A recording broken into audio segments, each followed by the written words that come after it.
Bonjour, c'est Gilles sur boursicoté.com. Voici l'analyse technique du CAC 40 pour cette journée du mercredi 13 mai 2015. Avec une séance qui commence à sentir bon la reprise haussière, puisque dès l'ouverture, on a franchi ici une zone à 4980 que je vous avais indiqué donc sur l'analyse daily. On a ouvert alors sur le cash, donc on fait abstraction ici des 4 premières bougies puisque nous sommes en UT15. Donc sur l'ouverture du cash, on a ouvert avec un léger gap haussier. On est venu refermer ce gap et tout de suite on est reparti à la hausse pour casser donc cette fameuse zone des 5010 points ici qui est représentée à 5007, légèrement plus bas, et on est tout de suite venu rallier l'objectif suivant qui se situe à 5040 qui était un objectif intermédiaire. Du point de vue de la dynamique, ce que l'on peut remarquer, c'est que depuis hier, depuis justement que les cours ici ont marqué leur point bas à 4922 et sont remontés ici pour marquer une phase de retournement et de stabilisation, ceci constitue le dernier contact avec la bolle inférieure. Depuis qu'on est remonté, on s'est stabilisé ici. Dans l'après-midi, on est venu marquer donc un contact avec la bolle supérieure, et depuis ce contact avec la bolle supérieure, ce que l'on peut remarquer, c'est que cette moyenne mobile 20 exponentielle s'impose vraiment comme zone de support. C'est très très net sur cette phase. On le voit bien ici sur toute cette phase. On voit ici que la moyenne mobile 20 exponentielle en pointillé rouge s'impose vraiment comme zone de support et nous montre que le biais redevient haussier. On en a la confirmation donc aujourd'hui avec cette accélération des cours qui reviennent et qui encore une fois reviennent ici sur cette moyenne mobile 20 exponentielle. C'est relativement net ici. On voit ici que cette zone joue pour l'instant encore son rôle de support. Donc on est dans une tendance haussière. On a validé la cassure de cette zone des 5010 points. On est venu marquer un contact avec la zone des 5040 qui était l'objectif supérieur. On revient sur la moyenne mobile 20 exponentielle. Et donc la suite logique devrait être un prochain franchissement de cette zone. Alors suite au franchissement de cette zone, on va arriver dans des zones qui vont commencer à être intéressantes puisqu'ils pourraient être synonymes de reprise haussière. Du point de vue de la configuration technique, la configuration ici est assez intéressante. On a bien ici un retournement qui se fait sur la sortie du RSI donc de sa zone de survente, donc un signal assez intéressant.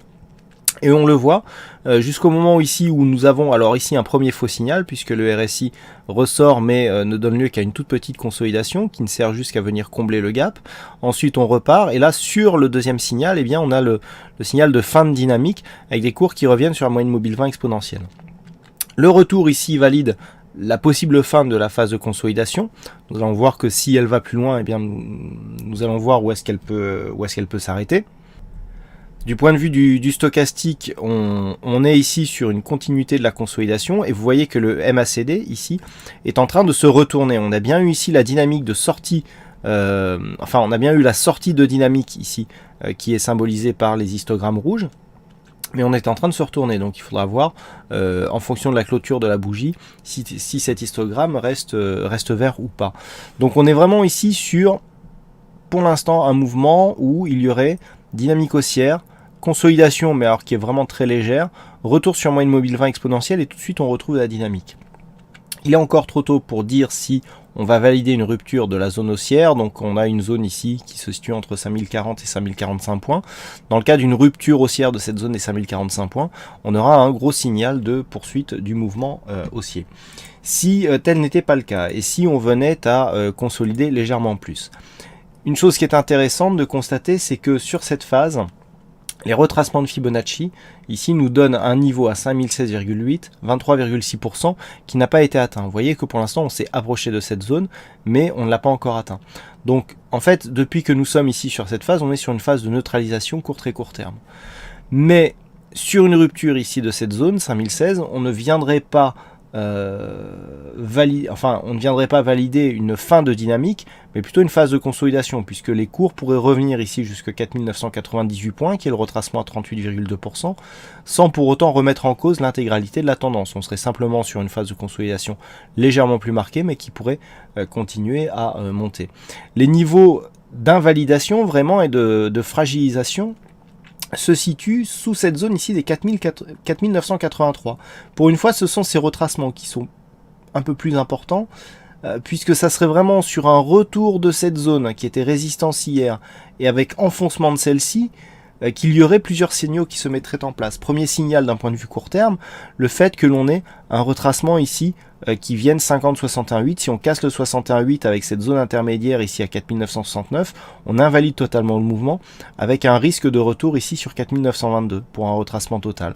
Par contre ici cette zone 50-61-8 est intéressante puisque nous avons ici la zone de résistance d'hier, hein, on voit bien ici sur cette phase avec de nombreux contacts que c'est cette zone qui a servi de zone de résistance. L'ouverture du gap ce matin, on le voit même en intraday. Alors c'est vrai que pour ceux qui utilisent les futurs, il n'y avait pas réellement de gap. Par contre, pour ceux qui utilisent le cash, on a eu ce gap, on est venu le combler et ensuite on est reparti. Donc le fait de revenir ici sur ce 50 comblerait cette zone de gap et enlèverait de la dynamique à ce mouvement haussier. Bon, pour l'instant, on en est loin, mais tout est possible, hein, d'autant plus que nous avons quelques statistiques. Donc, du point de vue, donc à la hausse, on surveillera donc cette zone à 5046 points pour inscription d'un nouveau plus haut. Si cela intervient avant l'enfoncement ici du retracement M23.6, eh bien cela confirmera la dynamique actuelle du mouvement haussier court terme, qui est relativement forte actuellement. Et puis, donc sur une rupture, donc entre, on va dire, 4998 et 5046 pour cet après-midi, c'est neutralisation du biais très court terme. Par contre, sous 4998, on commencera, et notamment sur une approche des 4983, on aurait ici des premiers signaux d'affaiblissement, voire d'un éventuel retournement de cette dynamique très court terme. Et puis naturellement, si les cours cassent ici à 4946, les prochaines zones à surveiller sont 5071 et les fameux 5100 points.